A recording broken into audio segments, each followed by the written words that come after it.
This episode is for high school students who are moving into university. Thank you, Dr. Joey, for coming back the second time. Thank you for connecting two awesome, amazing speakers. First one is Dr. Matt. Our episode is already out on my YouTube channel. It's called Neurodiversity. And the second episode is Chalk Meets Chores by Miss Supriya. Please introduce yourself. Thank you so much, Becca. It's always such a pleasure to come and support the works of the BYKE Academy. So I'm Dr. Joey Weisler. I am based in America. I'm currently talking to you today from the state of Florida, which is where most of my education has taken place in the fields of English, writing, storytelling, literature, creative writing. And in 2 days from now, I'm going to be going back up to New York City, which is also where I will be spending my teaching semester. I've been in education since 2018 as an educator. I began my first year of teaching as an eighth grade or eighth year English language instructor for gifted and high achieving students. And in spring 2020, I transitioned into the college and university landscape where I have been since. And I just got my doctorate or my PhD in composition and rhetoric. And rhetoric is a fancy word for how we use language and try to persuade others. And I'm so delighted to be here today. And as an educator in the university landscape, I always love to start a semester off, as we are now when we record here in August, with sharing some success tips that I wish I knew as a student. Now, I'm going to be transparent and not saying this to pat myself on the back, but I was a very excellent college student, but I was so nervous when I began. And honestly, to be very direct, I wasn't sure if I even wanted to be in that college landscape when I began. I kind of felt like I was there because in my culture, like at that time, it was like you had to do that after you graduated from high school. Truth be told, there's so many options that a student can have when they graduate from high school, but that's a whole different podcast.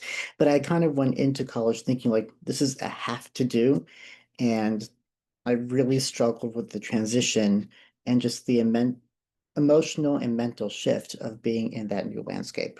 So it was kind of problematic in that sense, but I feel like I did what I had to do to get through it. And with my strategies here, I'm going to be talking upfront about, especially for those who have a lot of anticipation or worries or concerns or what ifs about going into another space like a college setting. These tips can really help you feel a lot more welcome from the very start. So the notes that I wanted to share for today, go ahead and share some, is called Thriving in College and What College is All About. So thank you again for joining us here. The first thing I really want to emphasize, and maybe I'm going to be saying too much Becca by mentioning this, so let me know if it's like, no, this is not really what we want to know. The truth about college is that it's a business.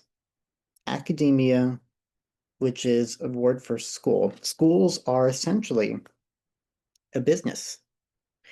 And the educators who are at the school are the frontline customer service representatives. They don't like to be called that. They don't want to be known as that in the metaphor.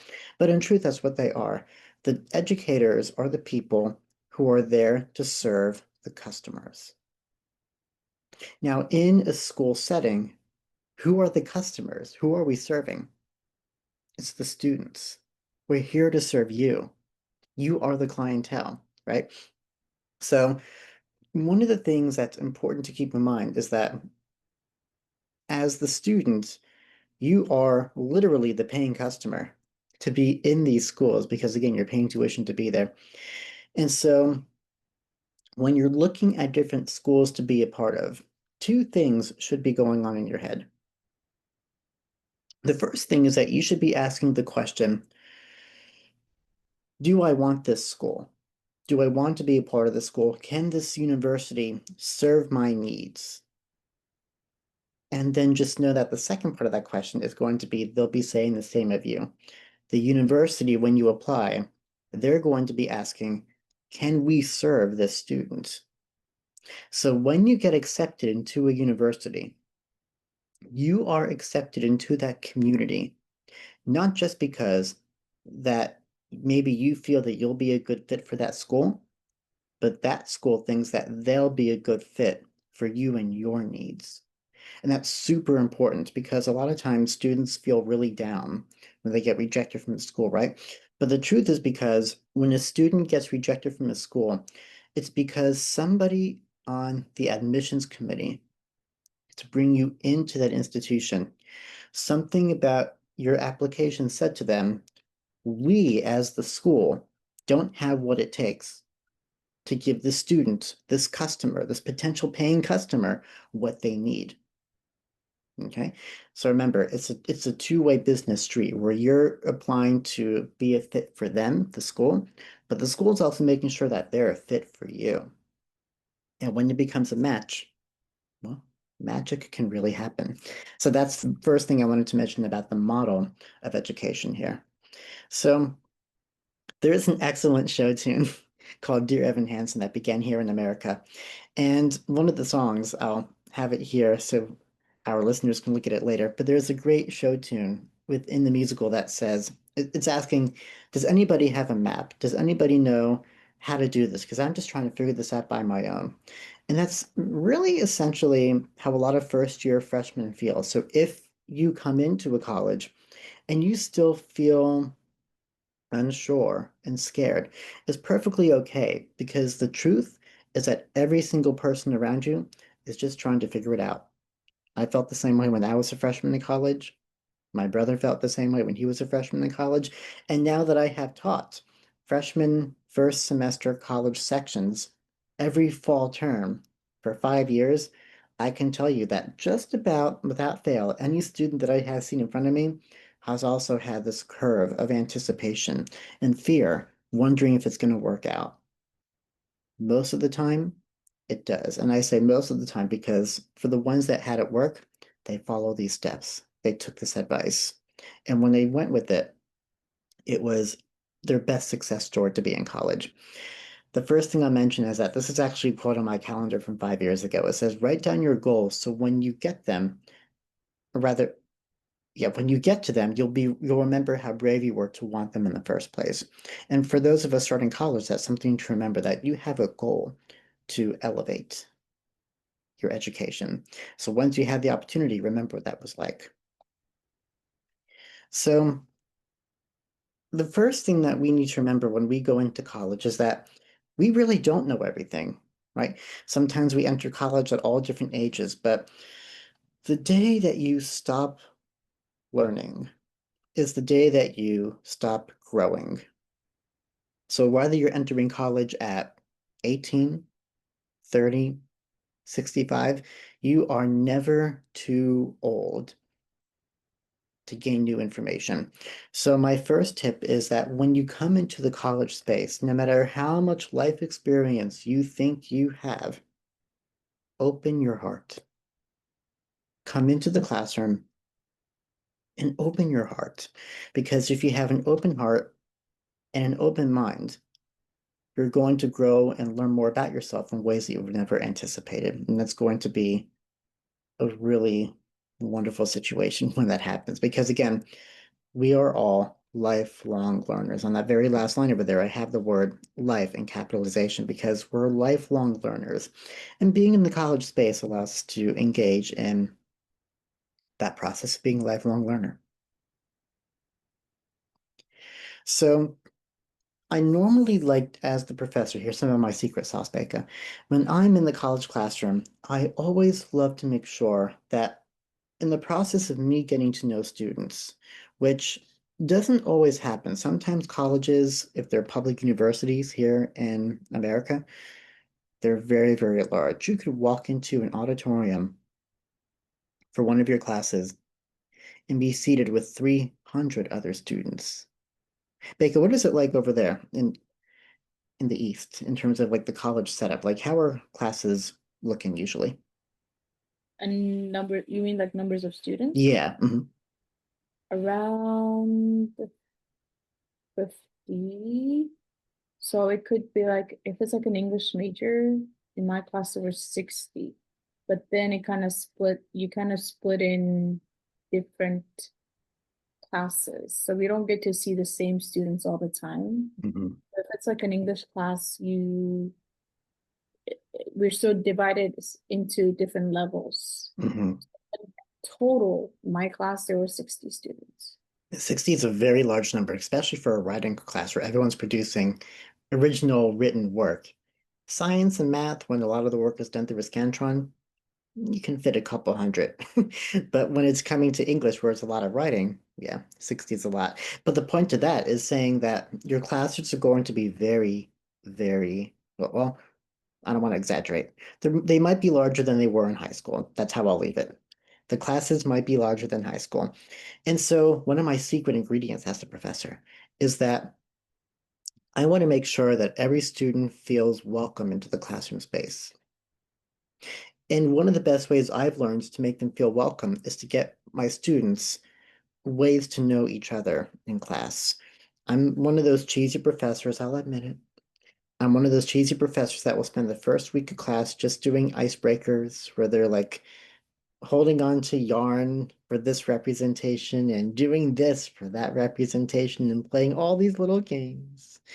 But that's the point, that when you are in the college space, there's going to be a sea of faces that you don't know. And you know what I realized, Becca? Every single semester when I teach a class, like even now, I'm going to start another semester next week, and I will have taught one of my classes, one of these preps, 12 times. This will be my 12th time teaching this class. And every first day that I walk in without fail, I'm filled with such anticipation because I look into a sea of faces of students I had no idea who they are and why they're there and what their reasons are to take my class.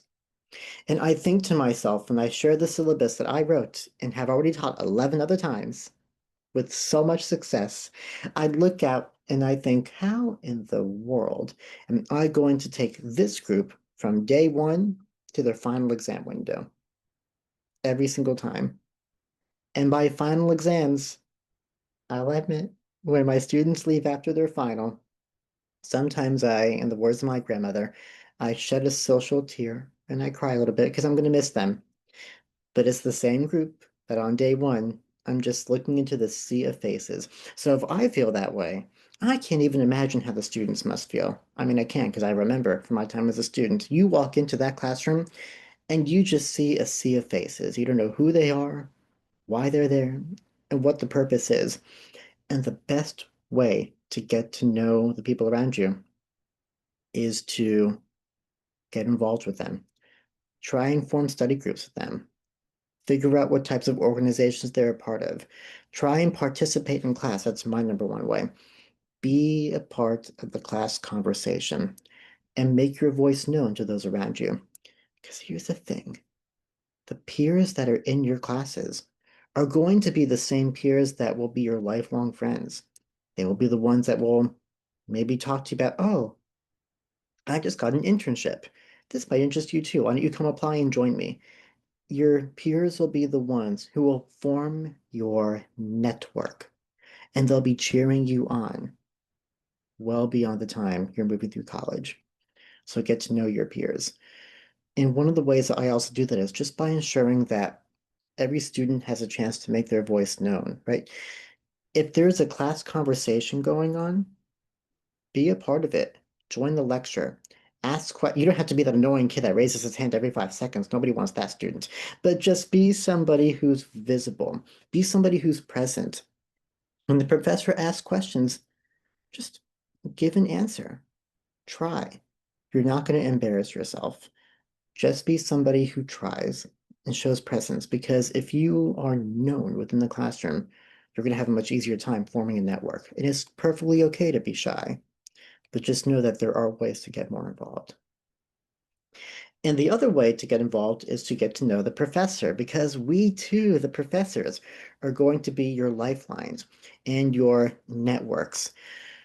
So here's some statistics here. Most jobs, especially here in America, when you apply for a job, they're going to ask for 1 to 3 references and 1 to 3 letters of recommendation. Every single job, for me, it might be a bit of an exception because I've always applied for jobs in education. Maybe if I was doing something in accounting, be a little bit different. I'm not sure, haven't tried it, have to ask my twin brother. But in education, every single job I have since applied to wanted 1 to 3 references. They're going to ask for my bosses, they're going to ask for my supervisors, and they'll ask for personal letters as well.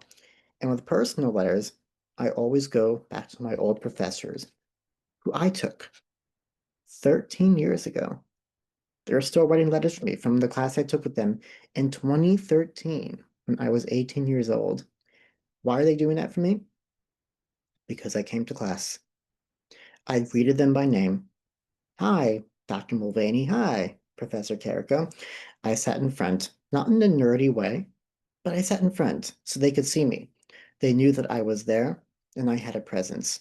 I showed up to class on time and I sat in front and I answered their questions throughout the semester. When the professor asked a question, I joined the conversation. I showed I was interested. 13 years ago. And because of that, because I formed a bond with my instructors by being able to just show presence in their class, they are still the same educators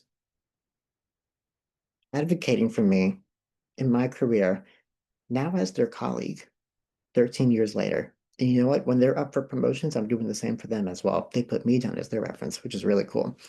So whenever I come in on the first day, I, as the professor, also tell students I'm here to form a partnership with them. That did not go over well, unfortunately, when I taught 8th grade, because when I taught 8th grade, the students interpreted partnership as friend, and they thought I said, I'm coming in to be your best friend. That is not the case. What it does mean is that when professors come in to form a partnership, they are working to ensure that you are successful. They are advocating for you and your success. But here's the thing, there's some ownership with you as the student as well. We are here to advocate for your success, but you got to advocate for that right alongside with us. You got to show up, you got to be with us, you have to communicate with us, you have to talk to us, you have to let us in to your needs as the student. Because if those things don't occur, then the professor will exhaust their methods of trying to help you. And eventually, not to sound harsh and startling, but if instructors exhaust their ability to help you and they no longer can, now they're advocating for your failure in the sense of there's nothing else that they can do to help you succeed. So there comes a point where their hands are tied. But you can ensure your success by coming to class and having presence. Okay. So real quick, I wanted to mention, so again, we talked about forming that community within the classroom space with all of those people around us. And there's all different types of students that will form the classroom culture. These are the very important people or the VIPs that will be essentially in the college class. There's going to be the traditional student who's that fresh out of high school student who's trying to instantly immerse themselves in the student body, right? There's going to also be non-traditional students, maybe such as adult learners who come back a little bit later to put themselves on the job market afterwards. Sometimes we have veteran students who have gone to become a part of the military and are now returning on maybe either active duty or discharge. And there's also first generation students who are the first in their families to go to college. There's also international students, which are students who come from other countries to come and study. And then there's also part-time students who are moving through their program a little bit slower so they can have other opportunities going on as well.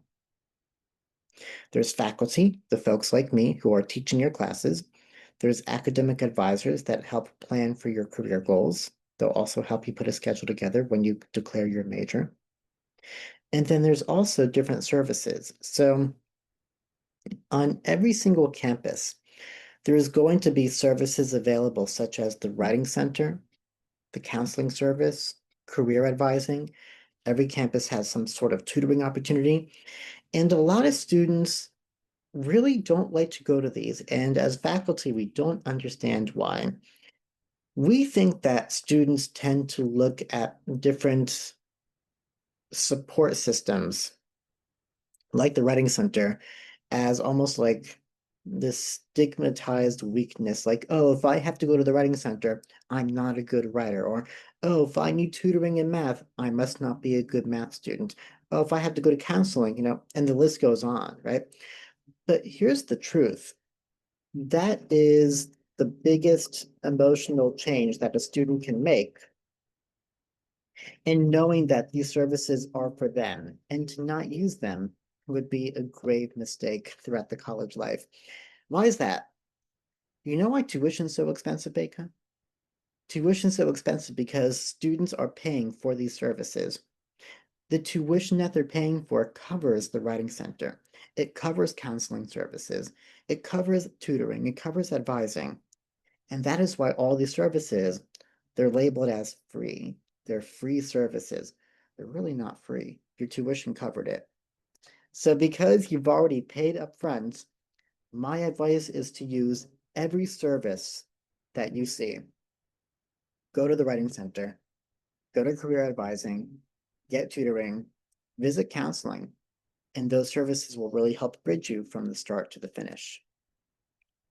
The other thing is to make sure that you take advantage of faculty office hours. So in the college landscape, faculty have set hours every week pulled aside just for sitting in an office and having conferences.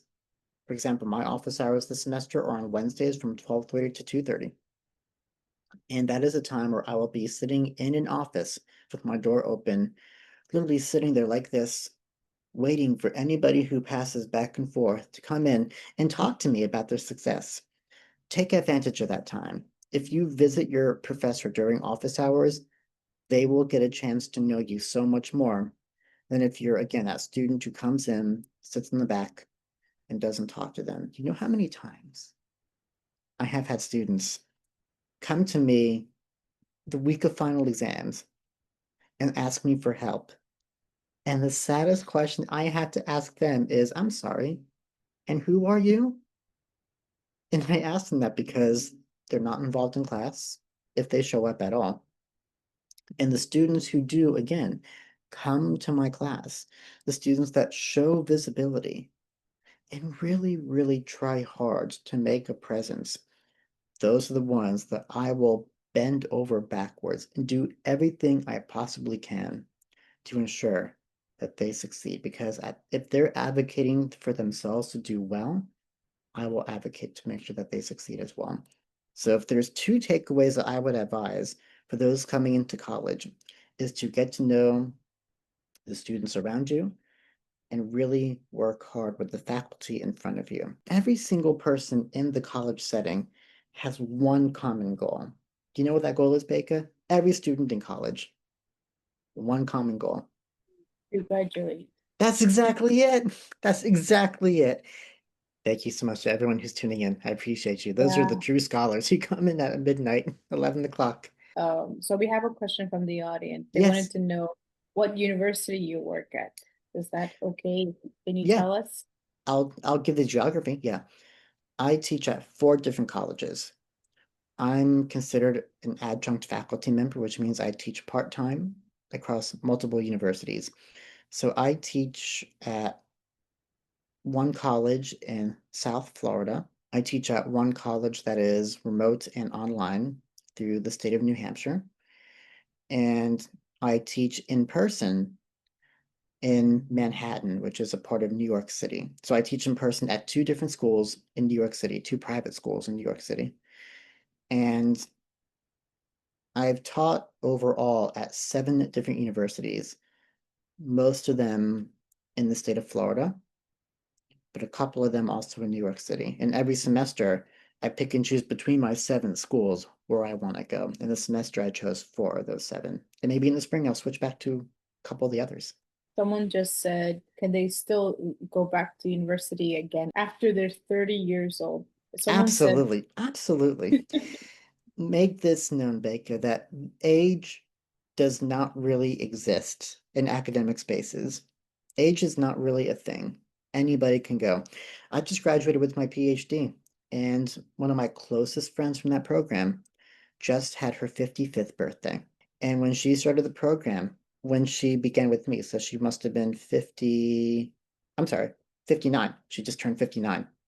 So when she began the program when she was 55, her mantra was, you can have it all, just not all at once.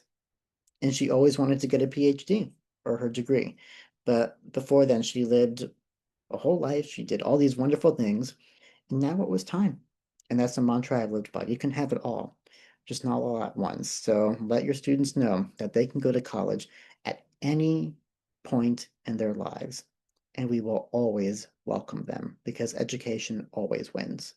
Someone said their English, they're very nervous about their English language. How do professors help with students whose English is a second language?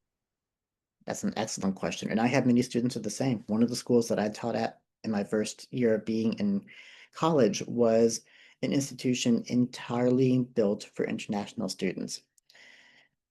The first thing that I would do is, as we mentioned, with forming those partnerships, introduce yourself to your professor. When you come to class, come up to them and say, "Hi, professor, my name is so and so, and I'm from fill in the blank. And I'm so excited to be here as part of your class." Show interest, show that you're excited, and then say, "English is not my first language. Do you know of resources that can help me improve in your class?" The professor will probably say that the student should consider what's called the writing center. Every university has a writing center, which is a space that allows them to grow and develop in speaking and writing, oral and written communication, and grow from there. But the first step is coming to the professor and introducing yourself and showing interest. If you show interest, we're going to be just as interested. It's almost like this synergy that happens where we want to help you just as much as you want to help yourself. Will you be a freshman? New face, new teacher, new environment, and yes, yes. Of course, we can, I think that not myself, but also everyone can feel worried, can feel shy when we miss everyone. Mm-hmm. Okay, Dr. Joy, what would your advice be for a freshman that's like totally nervous, making Absolutely. friends, making new teachers? It can be nerve-wracking. Tell him that every single student feels that exact same way. They just don't want to admit it. Every single student has a lot of anxiety and anticipation coming into college. They just don't want to admit it. Truth be told, again, as Baker and I were saying, that every student has the exact same goal in college. Every faculty member has the exact same goal for those of them in college. Everybody wants to see the students graduate. They are there to get their degree. And one of the ways that I've learned to get involved is that I was very fortunate in my college years that our university had something in place called a learning community. And I'm actually now facilitating a learning community this fall. And the learning community is a space where, let's say, for example, all of the business majors are taking this English class together, just the 15 of them in this little group take this English class on Tuesdays. Then on Wednesdays, those same 16 students take that math class together. And on Thursdays, those same 16 students take their science class together. But guess what, Becca? On Fridays, they're going to have a larger class. It's going to be 100 people instead of just 16. But when they walk into that class of 100 people, those same 16 students will know each other because they have their other classes during the week. So what that translates to is that my advice is to go into spaces where the groups of students are smaller. So you get to know a small group of students who can build your network. It's perfectly okay to be shy. Just be there. Show up. Be present. Be visible. And when you get to know that small group of students, it'll be easier to then acclimate to larger spaces. And sometimes it can be really nerve-wracking to walk into a classroom. and not know anybody around you. And what I've had my students do is turn around and just literally start a conversation about my class. The one mutual thing that they all have in common. Hey, did you get the reading last night? Or, oh, I'm looking for something on the syllabus. Can you show me? And just ask anything at all to just get someone else's attention, start a conversation. So my best advice is to just show up. Just know that showing up is more than half the work. And once you can do that, you can make anything possible. Yes, my major is auditing.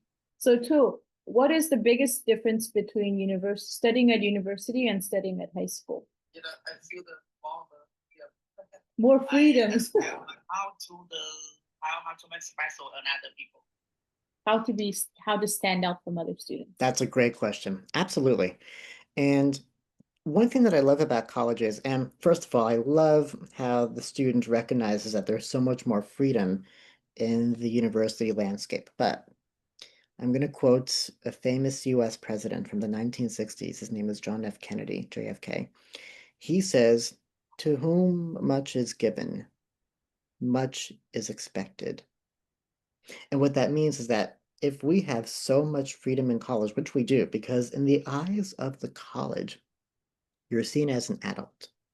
And because you're seen as an adult, you're going to be treated like an adult, which means that you have more freedom, but a lot more accountability, meaning that you're going to have to do a lot more for yourself in order to reach your goal. There's not going to be a high school teacher holding your hand. There's no back to school night for your parents, right? It's you and your goals and finding the people who can make them work for you. So to help yourself stand out while you have all that freedom is to find ways around campus or use those resources that enable you to move forward with those goals. And what I love about universities is that they are all, every one of them, without any fail at all. If they don't have this, they're not a school. They just don't exist. Every single university has clubs, they have organizations, they have opportunities beyond the classrooms that allow students to become involved. A university is a community. A college is a community. And again, when universities accept students into their system, they're asking themselves the question, do we see this student as somebody who can become a part of our community? And will our community fulfill the needs of the student? So to stand out to the best that you can as a student, find ways to become involved in that community. Now, I was not someone who wanted to put myself out there. I didn't want to go join this club or that club, but I started small. If there was a pop-up event in the student union, even just like a movie night, or I remember in December they had a gingerbread house building thing, I showed up and I just tried to become a part of whatever was going on. And why is it good to just show up? Because there's other people that are there. And that's, again, when you're shy, you can meet other people just by showing up. And starting a conversation with one person, just, hey, I'm Joey. What brought you here tonight? Trust me, it's not a weird question to ask. Everybody wants to be seen. Everybody wants to be seen. So to make yourself stand out, show up. And that's going to be my consistent answer. Show up. Show up to your class. Show up to your professor. Show up to events around campus and make yourself visible to what's going on around you. You don't have to be the life of the party. There's no need. But if you show up, that's more than half the work. And along the way, you're going to help people. You're going to meet people that will help you reach your goals, and you'll be seen while doing so. People will recognize when you show up for them and for yourself. You're showing up for yourself. We have another student. Excellent. And thank you to all these students. I'm so glad that they're here at like midnight Hi. to come and talk with us. Hi, how are you? Hello. I'm doing pretty good myself. It's It's almost 11. I have school tomorrow. Oh, But still, I just don't know what to major, you know? There's like a lot of options, but I'm scared I'll choose some, I'll make some mistakes and it'll cost me my life, you know? So I'm not sure what I should take. that's a beautiful question. Thank you for Let me asking. interject. Yes, thank you so much for that. I'm gonna kind of hop in here. So first of all, congratulations on taking the first step to enter the university space. And I think one of the strongest misconceptions students have is that they don't know what to do once they get there. My very first professor in college said that he changed his major 5 times in college. And that was perfectly okay, 5 times. And I mention that because when I was in 7th grade, and maybe it's the same way elsewhere as well, but in America, they ask us in the 7th grade what we want to do when we grow up. 7th grade, we're 12 years old, okay? And it's like we almost have to feel married to that major all the way through and through. And the truth is that people change, your interests change, your perspectives change. And for those that are undeclared, I feel like you're almost in one of the best scenarios because you just have so much more time to explore. Explore it all. So, my best recommendation to those who are entering college as an undeclared major, learn as much as you can. Learn about yourself, learn about your community, learn about your schools, and not to sound tacky, but literally see what speaks to your soul. When you come to a class, what lights you up? If it doesn't come right away, that's okay. But perhaps there will be some class that you walk into, maybe even in your 3rd or 4th year, where you just have this eureka, that's it. That's what I see myself doing. But my advice is to take as much time as you need, explore as openly as you want to and can and are able to. Again, open your heart, keep it wide open, and just have a drive to learn. And the more you open yourself to the little things like that, the more it will come to you later on and you'll choose the right major. So many students, my twin brother is one of them, they choose the wrong major.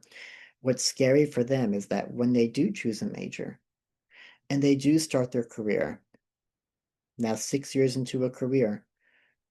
Oh yeah, there was a question about the cost of living. What's the cost of living like in America? Yeah, cost of I will living. say that the cost of living is very high, and that's why it's something that I would recommend is to everywhere you go at the university, contact the financial aid office and see if there are resources available for international students working to find housing and pay for classes. So I actually had one of my university students contact me last week with a personal statement. And Baker, I know you also asked about personal statements when you reached out to me as well.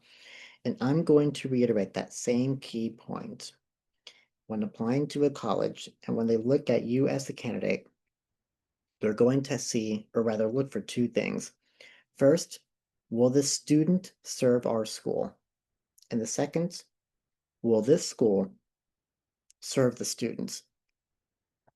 And what I made that student do, who I knew was very well involved in the community, is include every service project he's done, every committee he served on, every single way that he's been involved to make himself stand out. We had a student that asked a question, how do you stand out? Again, you stand out by showing up. And because the student listed every single way that he's been a part of his community, I would think that any admissions committee would be foolish not to bring him into their school. So get involved by showing up is my biggest takeaway. And to go back to the student who was asking about an undeclared major, I've known people who have graduated and have been in their careers for 6 or 7 years. And by year 7, they're like, huh, this isn't really what I thought I'd want to do for the next 30 years, right? Because you have to be with that for 40 years. My answer is that it's never too late. Even when you graduate from college, from a major, it's still never too late to take it and do something more with it, something different. So stay open, and show up. Keep an open heart and show up are the two most important things. I'm going to write that down for myself, and I teach this next week in person to my real classes. Keep an open heart and show up. And if you see yourself able to participate, not sit on the sidelines and spectate, but actually participate in your own human journey, you're always going to find success that way. Thank you, Dr. Joey, so much for your wisdom and your time and your Such a advice pleasure. to I hope all it was my- helpful. to all the way on this side of the world. Thank you, thank you, thank you for the like. And yes, as we wrap up, if you've watched until the end, thank you for watching till the end. And please follow and like this video and get notified for any more new videos just like these. And if you have any questions, you can leave it in the comment and we'll always be ready to answer any of your questions.